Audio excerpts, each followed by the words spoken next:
দুবাইয়ের ভিসা বন্ধ, তারপরে দুবাইতে লোক যাচ্ছে কিভাবে? ট্রান্সগার্ড গ্রুপে আপনারা লোক নিচ্ছেন, এটা তো সাপ্লাই কোম্পানি। এখানে গেলে তো মানুষ বিপদে থাকবে, কাজ পাবে না, স্যালারি পাবে না। আসলেই সত্যি কথা, দুবাই ট্রান্সগার্ড গ্রুপ হচ্ছে একটা সাপ্লাই কোম্পানি, এটা সত্যি কথা। তো পুরো ভিডিওটা দেখেন, দেখার পরে হচ্ছে যে কমেন্ট করবেন। অনেকেই হচ্ছে যে সাপ্লাইয়ের কথা শোনার পরেই সর্বপ্রথম যে দেশের নাম মাথায় আসে সেটা হচ্ছে সৌদি আরব।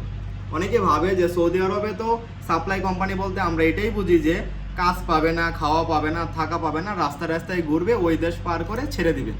এটাই হচ্ছে যে সবার মাথার মধ্যে সবার আগে আসে সাপ্লাই কোম্পানি শুনলে। সো দুবাইয়ের ট্রান্সগার্ড গ্রুপ আসলে একটা সাপ্লাই কোম্পানি, তাদের কোম্পানির নামই হচ্ছে ভিসা হবে, ঠিক আছে? এবং তারা দুবাইয়ের বিভিন্ন বড় বড় প্রতিষ্ঠানে এই সার্ভিসগুলো প্রোভাইড করে থাকে। এখন সুযোগ সুবিধা কেমন হয়ে থাকে? দুবাইয়ের সুযোগ সুবিধা হচ্ছে আপনার 12 ঘন্টা ডিউটি হবে। যেই বলুক 8 ঘন্টা 10 ঘন্টা ডিউটি হয়ে থাকে, ভাই আপনাকে ধরে রাখা লাগবে 12 ঘন্টা ডিউটি হবে। থাকাটা আপনি ফ্রি পাবেন, খাওয়াটা নিজের, এবং যদি অসুস্থ হন তাহলে চিকিৎসাটা তারা বহন করবে। 2 বছরের কন্ট্রাক্ট থাকবে। 2 বছর পর যদি আপনি দেশে আসতে চান, তারা আপনাকে রিটার্ন টিকিট দিয়ে পাঠাবে। যদি 2 বছর পরে ব্যাক আসেন তাহলে কিন্তু তারা আপনাকে আবারও কাজে নিবে, এবং যদি চান যে আপনি একবারে চলে আসবেন তাহলে তারা সিঙ্গেল যে টিকিট সেটা করে দিয়ে দিবে। এবং ট্রান্সগার্ড গ্রুপের সবথেকে বড় সুবিধা হচ্ছে যে আপনি ট্রান্সগার্ড গ্রুপে যাওয়ার পর 6 মাস চাকরি করার পর যদি আপনার ইচ্ছে হয় যে আপনি এই কোম্পানিটা পরিবর্তন করে অন্য কোনো জায়গাতে আমি শিফট করব বা অন্য কোনো কাজ খুঁজে নেব, এই অপশনটা আপনি পাবেন। যেটা হচ্ছে যে অন্যান্য দেশ, বিশেষ করে আমরা সৌদি আরবের কথা যদি বলি, তাহলে 2 বছরের কন্ট্রাক্ট শেষ না হওয়া পর্যন্ত আপনাকে কিন্তু কোথাও যেতে দিবে না। কিন্তু দুবাই ট্রান্সগার্ড গ্রুপ এলএলসি যে কোম্পানি আছে সেটা কিন্তু দিবে। এবং দুবাইয়ের ভিসা বন্ধ, তাহলে লোক যাচ্ছে কীভাবে? দুবাইয়ের ভিসা বন্ধ, তারপরেও বেশ কিছু কোম্পানি বাংলাদেশ সহ পাকিস্তান, ইন্ডিয়া থেকে লোক নিচ্ছে। তার ভিতরে অন্যতম যে কোম্পানিগুলো সেগুলো হচ্ছে Transguard group LLC, Alec company, Ejada company, American company, Lulu company. So এই সব কোম্পানিগুলো হচ্ছে যে বাংলাদেশ সহ বিভিন্ন কান্ট্রি থেকে লোক নিয়ে থাকে। এবং যেটা বললাম যে তারা এই সার্ভিসটা প্রোভাইড করে থাকে, তার মানে এই না যে আপনি গিয়ে কাজ পাবেন না, স্যালারি পাবেন না। ভাই আপনার কষ্ট করা লাগবে, এবং হচ্ছে যে তারা আপনাকে স্যালারি প্রোভাইড করবে, ঠিক আছে? এখন ওভার টাইম আছে কি না? ভাই 12 ঘন্টা ডিউটি করার পরে আপনি আর কি ওভার টাইম করবেন? আরেকটা বিষয় হচ্ছে যে ইম্পর্টেন্ট বিষয়, সেটা হচ্ছে যে দুবাই ট্রান্সগার্ড গ্রুপে যদি আপনার পড়াশোনা থাকে, ট্রান্সগার্ড হোক, আলেক হোক, যেটাতেই হোক না কেন, আপনার যদি পড়াশোনা থাকে, ইংলিশ প্রপার জানেন, বলতে পারেন, তাহলে কিন্তু ভালো বেতনের চাকরি আপনি পাবেন। যেমন হচ্ছে সিকিউরিটি গার্ডের স্যালারিটা অনেক বেশি হাই হয়ে থাকে, 1900 থেকে 2000 দিরহামের মতো স্যালারি হয়ে থাকে। অবশ্যই প্রপার ইংলিশ জানা থাকা লাগবে। 3-4 জায়গাতে আপনার বাংলাদেশে ইন্টারভিউ দেওয়া লাগবে, দেন হচ্ছে যে আপনি টিকলে যেতে পারবেন। একদম প্রপারভাবে জানা থাকা লাগবে।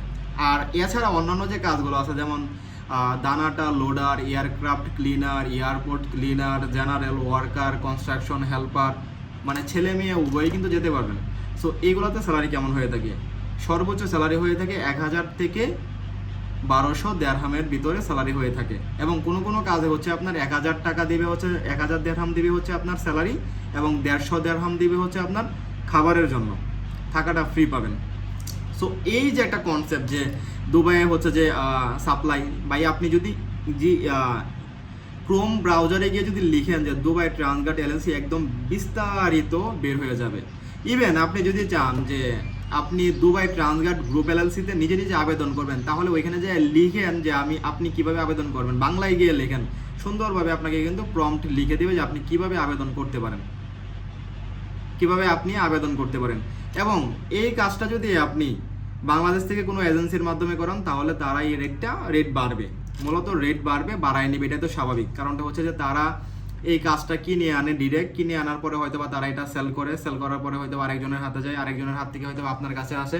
তো আপনার কাছ পর্যন্ত আসতে তাদের সার্ভিস চার্জ, আপনার পেছনের লোক সময় দেওয়া, তো সব কিছু মিলায় হচ্ছে যে আপনার রেট কিছুটা বাড়তে পড়ে। তারপরেও রেট কিন্তু অনেক কম আছে। এবং হচ্ছে যে এইখানে আপনি ফাইল জমা দিবেন কিভাবে? পাসপোর্টটা আগে জমা দিবেন, যে কোনো এজেন্সির কথা বলতেছি, পাসপোর্ট আগে জমা দিবেন, কোনো প্রকার টাকা দেওয়া লাগবে না। কারণ এখানে আপনি যদি ক্লিনার ভিসাতেও যদি যান, তারপরে আপনাকে ইন্টারভিউ দেওয়া লাগবে, ডেলিগেট ইন্টারভিউ দেওয়া লাগবে। পাসপোর্ট জমা দিবেন, তারা আপনার কাছ থেকে একটা সময় নেবে, 10 দিন হোক 15 দিন একটা সময় নেবে। সেই সময়ের নেওয়ার ভিতরে হচ্ছে যে আপনাকে বলে দিবে যে ভাই এই তারিখে আপনার ইন্টারভিউ আছে, চলে আসবেন। এবং আপনি আসবেন, আসার পরে হচ্ছে যে ইন্টারভিউ দিবেন। যদি ইন্টারভিউতে টিকেন তাহলে আপনার মেডিকেল করা লাগবে, মেডিকেল খরচ আপনার, কিন্তু কোনো এজেন্সির কাছে কোনো টাকা দিবেন না বা কোনো এজেন্সি টাকা নিবেও না। তারা শুধু আপনাকে বলে দেবে যে এই মেডিকেলগুলো লাগবে, মানে এই অতটুকু খরচ লাগতে পারে, সো আপনি যাবেন ওইখান থেকে আপনার মেডিকেল করাবে, এবং মেডিকেলে জয় টাকা লাগুক সেই টাকাটা হচ্ছে আপনার হাতে আপনি ওইখানে প্রোভাইড করবেন। দেন মেডিকেল করার পরে হচ্ছে যে যদি আপনি মেডিকেলে টিকেন, মেডিকেলে সাধারণত টিকে যায়, কারণ আহামরি কোনো মেডিকেল হয় না, আর টেস্টে মেডিকেল হয়, তো সেক্ষেত্রে টিকে যায়। সো টিকে যাওয়ার পরে আপনি অনলি একটা সিকিউরিটি মানে পাসপোর্টের সাথে জমা করবেন। এখন এক এক এজেন্সির সিকিউরিটি মানে এক এক রকম হতে পারে। সো এজেন্সির সাথে তো আপনার আগে থেকে কথা হইবে যে পাসপোর্টের সাথে কত জমা দেওয়া লাগবে টিকলে, সো ওইরকমভাবে জমা দিবেন এবং ভিসা আসবে, ভিসা আপনি পাবেন, ভিসা পাওয়ার পরে অ্যামাউন্ট জমা দিবেন, বিএমইটি হবে। এটা অবশ্যই গ্রুপ, মানে বেশিরভাগ হচ্ছে যে গ্রুপ ফ্লাইটগুলো হয়ে থাকে, 30 জন 60 জন একসাথে গ্রুপ ফ্লাইট হয়ে থাকে। তো সেই ক্ষেত্রে হচ্ছে যে আপনার ভিসা দিবে, টিকিট দিবে, বিএমইটি দিবে, দেন হচ্ছে যে একটা সময়ের ভিতরে কিন্তু আপনি ফ্লাইট সম্পূর্ণ করবেন, কিন্তু আপনি 100% গিয়ে ভালো থাকবেন। দুবাইয়ের এই কাজগুলোতে যদি আপনি যান তাহলে 100% ভালো থাকবেন, তবে স্যালারি কম। সো ভালো থাকবেন এবং কষ্ট করা লাগবে, অবশ্যই কষ্ট করা লাগবে। সো এটা সাপ্লাই কোম্পানি, কিন্তু তার মানে এই না যে আপনি রাস্তায় রাস্তায় ঘুরবেন, কাজ পাবেন না, স্যালারি পাবেন না, এমনটা না। বরং এই সাপ্লাই কোম্পানির নামেই হচ্ছে যে আপনার ভিসা আসবে, ভিসা ইস্যু হবে, ঠিক আছে।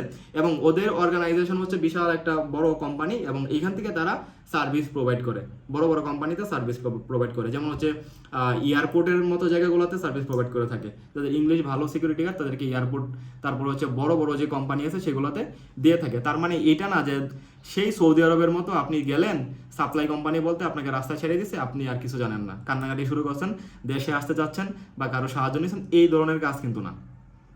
সো এই ছিল দুবাইয়ের কনসেপ্ট। আর দুবাই থেকে আপনি যেতে পারবেন ইন্টারভিউতে টিকলে, ছেলে মেয়ে উভয় যেতে পারবেন, মেয়েরাও যেতে পারবেন, ক্লিনার ভিসায়, জেনারেল ওয়ার্কার, ঠিক আছে, এই ধরনের কাজ, সিকিউরিটি গার্ডেও যেতে পারবেন। 5 ফিট 5 ইঞ্চি আপনার লম্বা হওয়া লাগবে, এইচএসসি অবধি পড়াশোনা থাকা লাগবে, প্রপার ইংলিশ জানা থাকা লাগবে, তাহলেই কিন্তু আপনি দুবাই সিকিউরিটি গার্ড যেতে পারবেন। এবং আপনারও কিন্তু স্যালারি হবে 1900 থেকে 2000 দিরহাম, মানে ছেলেদের যা বেতন মেয়েদেরও তাই বেতন হবে। ধন্যবাদ।